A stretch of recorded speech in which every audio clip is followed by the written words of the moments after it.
Sure, the game's fantastic, but you know and I know those adorable inklings from Splatoon have marketable written all over them. It was a foregone conclusion that they were going to be Amiibo. In fact, if you're in Europe, you know that you could get one of them right along with the game itself.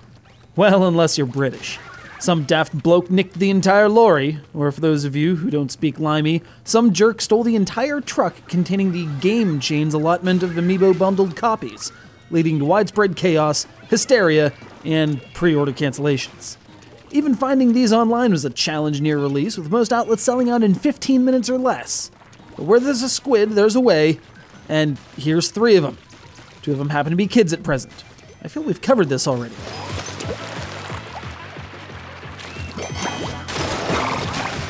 While the girl and boy inklings are available separately, the only way to get the Squid Amiibo is in this 3-pack or in the European bundle. And while none of the Amiibo are strictly necessary, they do unlock some pretty sweet toys. But soft, we'll get to those in a sec. Firstly, the Amiibo themselves, or man, why hasn't Nintendo been making these longer? These sculpts have a bit more panache than your standard Smash Bros. Amiibo, specifically in the details like the rippling in the puddles of ink at their feet, or tentacles, and the translucency on their ink tanks. All the models have a glossiness to them that works well with the whole ink idea, and while there are some unsupported bits, like the girl's hair tentacles, everything feels rock solid. These things are crafted out of pure Nintendonium, it seems. Enough about the physical world, it's time to get on a roller.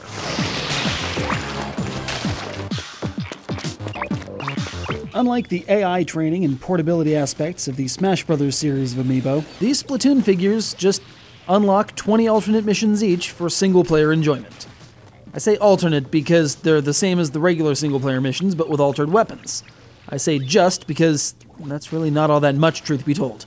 Sure, the rewards for clearing these challenges are pretty sweet. Each Amiibo unlocks a minigame you can play in the matchmaking lobby, a cosmetic alteration of one of the basic weapons, and a full set of gear. But some might claim that this is exactly the kind of thing that Amiibo shouldn't be used for. Part of me agrees. The functionality is quite limited, especially since these things are just acting as a dongle for content already on the disc. Or as it's becoming known, the primary issue folks have with Splatoon. On the other hand, if there's one thing Amiibo have shown, it's diversity. These things work with anything that asks you to simply tap to get stuff, including Hyrule Warriors and Amiibo Tap. But enough of that train wreck, I'll be showing you content from a good game instead.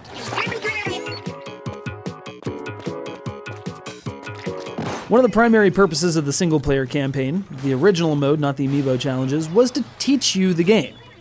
Nintendo games are very good at this, after all. And if said original mode is your introduction to the standard middle-of-the-road ink-slinging arsenal, then the girl and boy figures will give you a thorough training on the finer points of chargers and rollers, especially in the realm of using them for mobility.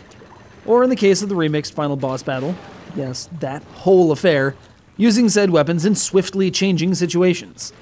I won't spoil it, but those are the real challenges. Everything else is just a matter of thinking a little bit further outside the box.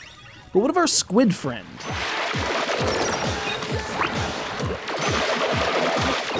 Crackin Challenges. That's right, you get to tear through stages as the invincible wall-climbing Kraken. If that sounds like it's not much of a challenge, well, you're right, it's way too easy. Thus, these stages are under a timer and treated as speed tests, and frankly, you're going to blow every one of them away. The real challenge lies in the squid levels that don't feature the Kraken, as those are ink-limited stages where once you're out, you're out. It takes a try or two to appreciate just how devious this really is, and it hits home once you get to that one stage with the invisible platforms. Hope you don't mind leaps of faith.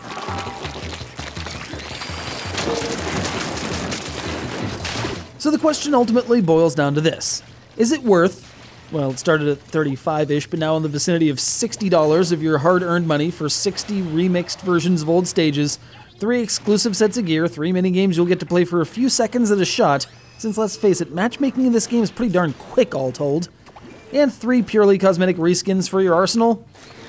It's up to you to decide. Sure, it seems like a lot to pay at the present moment, especially since it's just unlocking on-disc content, and damn if that doesn't feel a little bit shady. Yes, there's forward-thinking potential to these admittedly nice-looking hunks of plastic and NFC chips, but if you haven't already jumped in and managed to snag these for MSRP, feel free to chill out and wait until the market calms down, or further utility for these Amiibo are announced. I'm not exactly holding my breath, but that's because squids can breathe underwater. And in ink. Duh.